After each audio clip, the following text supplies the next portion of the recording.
भगवान श्री कृष्ण के जन्मोत्सव के संबंध में और पूजन विधि के संबंध में विचार हुआ।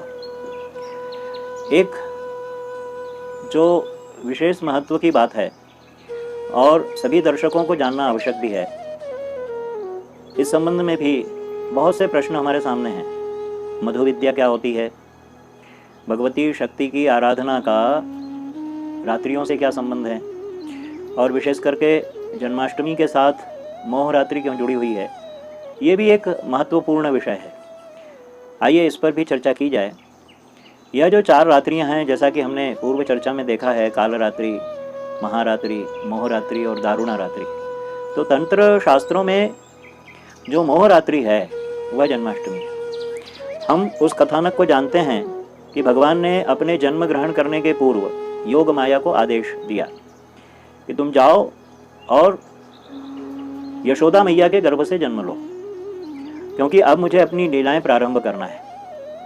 और योग माया भगवान के इस आदेश से यशोदा मैया के यहाँ पर जाकर उनके गर्भ में स्थिर हुई। और इधर भगवान का जन्म और उधर योग माया का जन्म, ये दोनों के जन्म की स्थिति समानांतर रूप से संपन्न हुई। अब वसुदेव जी जब भगवान श्री कृष्ण को लेकर गए और उन्हें जो प्रेरणा भगवान ने दी, उस प्रेरणा के वशीभूत होकर के जब उन्होंने यमुना को पार करके और वहाँ जाकर भगवान श्री कृष्ण को वहाँ यशोदा जी के पास सुला दिया और उस योग माया को लेकर इधर लौट आए, तो योग माया और भगवान मायाधिपति, इन दोनों का एक साथ अर्चन, एक साथ पूजन, एक साथ साधना, यह श्री कृष्ण जन्माष्टमी का वास्तविक रहस्य है। क्योंकि योग माया के साथ जब भगवान का साधन पक्ष पुष्ट हो जाता है, तब साधक को सभी अभीष्ट कामनाएं पूर्ण करने में बहुत ही सुगमता हो जाती है। इसलिए जो साधक वृंद हैं, विशेष करके जो आगम दृष्टि से जिनकी साधनाएं हैं, जो दीक्षित साधक हैं, जिन्होंने कहीं से विधिवत रूप से शाक्त धर्म की दीक्षा ली है, वे भगवती राधा के रूप में, वे भगवती रुक्मिणी के रूप में, वे भगवती योगमाया के रूप में, वे भगवती महामाया के रूप में, वे भगवती श्री के रूप में, वे भगवती महामाई पीताम्बरा के रूप में, अन्यान्य देवियों के रूप में उस शक्ति की, उस महामाया की साधना करते हैं। नंद गोप गृहे जाता यशोदा गर्भ संभवा ततस्तौ नाशयिष्यामि विंध्याचल निवासे। वह जो भगवती हैं, जब कंस ने आकर प्रातःकाल जब उस कन्या का रुदन सुना और वहाँ पर आया, तो भगवती देवकी ने प्रार्थना की कि ये कन्या है, इसे छोड़ दो। लेकिन कंस कहाँ मानने वाला था, क्योंकि पाप बढ़ना भी तो आवश्यक है ना। और पाप बढ़ने के क्रम में उसने कन्या की भी हत्या करने से अपने आप को नहीं रोका। और महामाया जो वहाँ से उछल करके उसके हाथ से जैसे ही उसने फेंका तो उछल करके गई और विंध्यवासिनी के रूप में विंध्याचल पर्वत पर स्थिर हुई। तो कहा जाता है कि विंध्याचल पर्वत पर भगवती का मूल स्थान है और वहाँ पर तीनों रूप में महामाया जगदम्बिका वहाँ पर विराजित हैं। तो जो अष्टभुजी भगवती हैं, जो विंध्यवासिनी भगवती हैं, वही भगवती का मूल रूप उस महामाया के रूप में इस कलिकाल में भी पूजित है।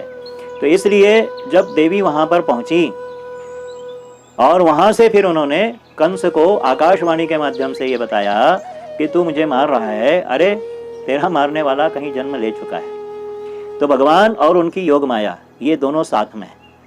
तो हम जब भगवान श्री कृष्ण की उपासना करते हैं मध्य रात्रि में, उसी समय जो साधक लोग होते हैं वह भगवान श्री कृष्ण के साथ में जगदम्बिका मोहिनी स्वरूपिणी महामाया का ध्यान करते हैं और महामाया की भी साधना करते हैं।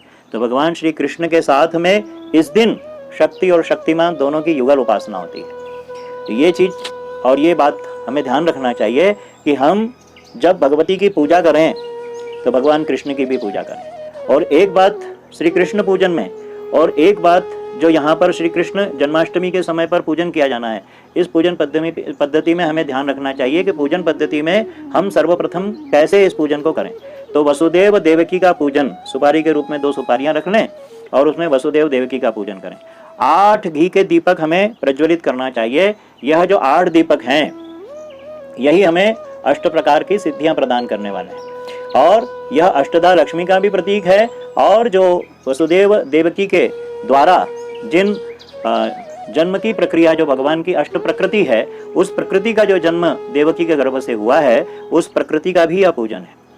तो ये 8 दीपक प्रज्वलित करके और उसमें हम यदि संभव हो सके तो जो काली गुंजा होती है, गुंजा जिसे गुड़ची भी बोलते हैं, उस गुंजा के बीज को प्रत्येक दीपक में काली गुंजा को डालें।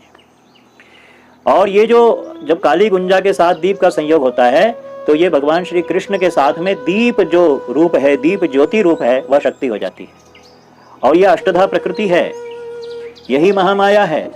तो यह जो अष्टभुजा है, अष्ट प्रकृति है और अष्ट रूपिणी है, यह विभिन्न रूप में भगवती का प्रत्यक्ष स्वरूप है। और उसके साथ कृष्ण गुंजा, यह भगवान श्री कृष्ण के साथ उस शक्ति का समन्वय। और फिर जो पूजन करना है तो पहले वसुदेव देवकी का पूजन, फिर भगवान श्री कृष्ण का पूजन और साथ में फिर भगवती जगदम्बिका का पूजन। तो भगवान श्री कृष्ण के पूजन के साथ में देवी जी का भी पूजन किया जाए, तब जाकर के पूजन विधि पूर्ण होती है। और साथ में इस समय पर जब हम जप करते हैं या साधना करते हैं या हम उपासना में अपने मंत्रों को, इष्ट मंत्रों को लेते हैं, तो उस समय भगवान श्री कृष्ण के मंत्र के साथ में भगवती शक्ति के भी मंत्र को जपें।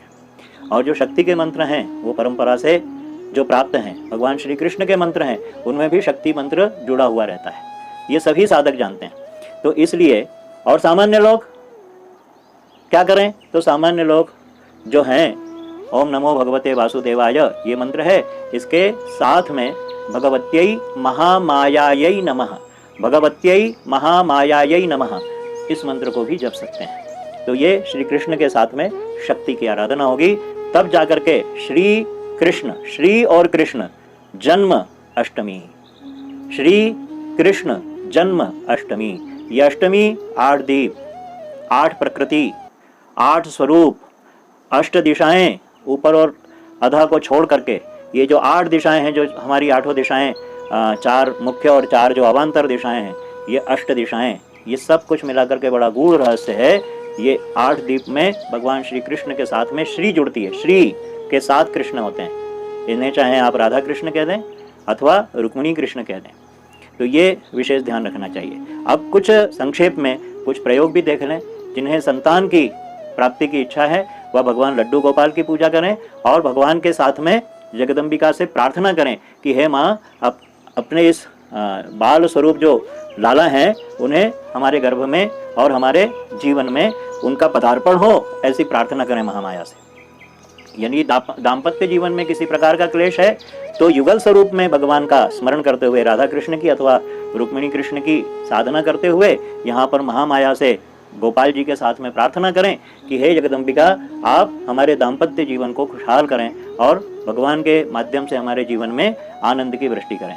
तो ये कुछ सामान्य दृष्टि से इन प्रयोगों को भी किया जा सकता है। पंचामृत का प्रयोग विशेष रूप से इसलिए किया जाना है कि सभी ग्रहों की, नवग्रहों की शांति पंचामृत के माध्यम से होती है। तो इस दिन विशेष रूप से हमें महामाया, योग माया का भी पूजन करना चाहिए, तभी जाकर के श्री और कृष्ण दोनों की उपासना पूर्ण होगी। राधा कृष्णाभ्याम।